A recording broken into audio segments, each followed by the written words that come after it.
हुआ देश फिनलैंड है। 1970 के दशक तक वो सबसे पीछे वाला देश था, लेकिन कॉमन स्कूल सिस्टम वहां हुआ एक आंदोलन के बाद, और 30 साल के भीतर वो यूरोप का पहला देश बना शिक्षा के माध्यम पे, और पूरे दुनिया में आज फिनलैंड जो है वो अपने स्कॉलर्स को प्रोवाइड करता है, स्कॉलर अपना भेजता है, उससे उसकी आमदनी हो रही है। तो ये हम चाहते हैं G8 जो दुनिया के सबसे 8 शक्तिशाली देशों का एक समूह है, उसमें इंग्लैंड को अगर छोड़ दिया जाए तो बाकी 7 जो देश हैं वहां पे कॉमन स्कूल सिस्टम और नेबरहुड स्कूल सिस्टम ये लागू है। इसलिए हम चाहेंगे कि बिहार के अंदर भी बिहार इसकी शुरुआत करे और पूरे देश को एक रोशनी दिखाए, इसलिए इस प्रस्ताव को हम यहाँ पे रख रहे हैं। आजादी के 70 साल हो गए महोदय, और देश के करोड़ों बच्चे और उनके जो पेरेंट्स हैं वो जस्टिस के लिए इंतजार कर रहे हैं, उनको न्याय चाहिए। और शिक्षा के मामले में न्याय तभी संभव होगा जब आप कॉमन स्कूल सिस्टम को, समान शिक्षा प्रणाली को बिहार के अंदर और देश के अंदर लागू करेंगे। इसलिए इस प्रस्ताव को हम यहाँ पे रखना चाहते हैं। इस सदन के सामने मैं एक दूसरे बात की तरफ ध्यान आकृष्ट कराना चाहता हूँ। हमने देखा है सरकार का एक टर्म यूज होता है पारा टीचर, जिसका हिंदी में मतलब हुआ अर्ध शिक्षक। सरकार अर्ध शिक्षक की नियुक्ति कर रही है, शिक्षा मित्र की नियुक्ति कर रही है, शिक्षा सेवक की नियुक्ति कर रही है, टोला सेवक का तालीमी मरकज की नियुक्ति कर रही है, लेकिन शिक्षकों की नियुक्ति नहीं कर रही है। क्योंकि शिक्षक की आप जब नियुक्ति करने लगेंगे तो आप समझिए कि उनको पूरा पेमेंट देना पड़ेगा, उनको पूरा अधिकार देना पड़ेगा। पूरे बिहार के भीतर 3.25 लाख शिक्षक हैं जो समान काम के समान वेतन के लिए संघर्ष कर रहे हैं। संविधान का आर्टिकल 39 का ख सेक्शन जो है, बी सेक्शन जो है, वो ये कह रहा है कि आप एक काम के लिए 2 वेतन नहीं दे सकते हैं।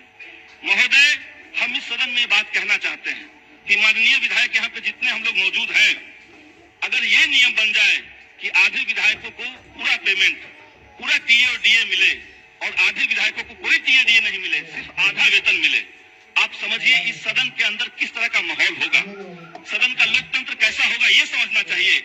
उन तमाम शिक्षकों के लिए वो चाहे टोला सेवक हो, तालीमी मरकज हो, या गेस्ट फैकल्टी हो, गेस्ट टीचर हो, उनके लिए स्कूलों में यही माहौल बना के रख दिया गया है। इसलिए हम चाहेंगे कि उन तमाम शिक्षकों की जो मांगे हैं उसको पूरा किया जाए और मंत्री महोदय इस पे गंभीरता से विचार करें। ये हम सदन के सामने रखना है। 1 मिनट मात्र रहा है महोदय। उच्च शिक्षा की अगर बात करें तो देश के अंदर उच्च शिक्षा की जो हालत है, बिहार उसमें सबसे बदतर स्थिति में है। उच्च शिक्षा का इनरोलमेंट रेट जो है राष्ट्रीय स्तर पर वो 26.3 है, लेकिन हमारे बिहार में वो 10 और 11% के आसपास जाकर के लटक गया है। हम नए विश्वविद्यालय नहीं खोल रहे हैं, पूरे बजट के भीतर पॉलिटेक्निक और ITI से आगे की बात नहीं की गई है, और हम धड़ाधड़ कॉलेज और स्कूलों को बंद करते जा रहे हैं। किशनगंज में, सीमांचल के किशनगंज में AMU खोलने की बात थी, अलीगढ़ मुस्लिम यूनिवर्सिटी वहां खोलने की बात थी, अभी तक वो मामला पेंडिंग पड़ा हुआ है।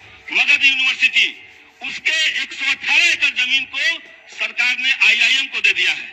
उसमें 6 छात्रावास, यूनिवर्सिटी कैंपस के अंदर के 6 छात्रावास, एक स्टेडियम और 32 जो स्टाफ क्वार्टर हैं वो IIM को चला गया है। नए विश्वविद्यालय नहीं खुल रहे हैं, लेकिन जो पुराने विश्वविद्यालय हैं उनको धड़ाधड़ एक के बाद एक खत्म करते जा रहे हैं हम लोग। इसलिए महोदय, मैं मगध विश्वविद्यालय के तमाम 1 लाखों छात्रों की तरफ से और जो पूर्ववर्ती छात्र हैं उन तमाम छात्रों के बिहाफ पे मैं यह कहना चाहूंगा कि इस निर्णय को तुरंत सरकार वापस ले और IIM को कहीं और पे शिफ्ट किया जाए।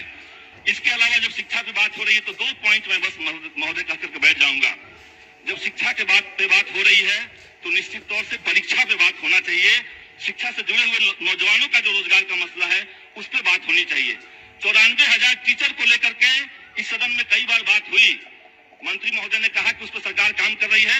IA फाइल हो गया है कोर्ट के अंदर, लेकिन उसका मेंशनिंग नहीं हो रहा है।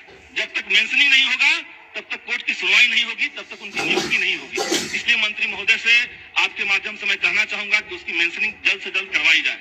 दरोगा बहाली का महोदय, दरोगा बहाली के PT में और मेंस में दोनों जगह खुलेआम धांधली हुई है।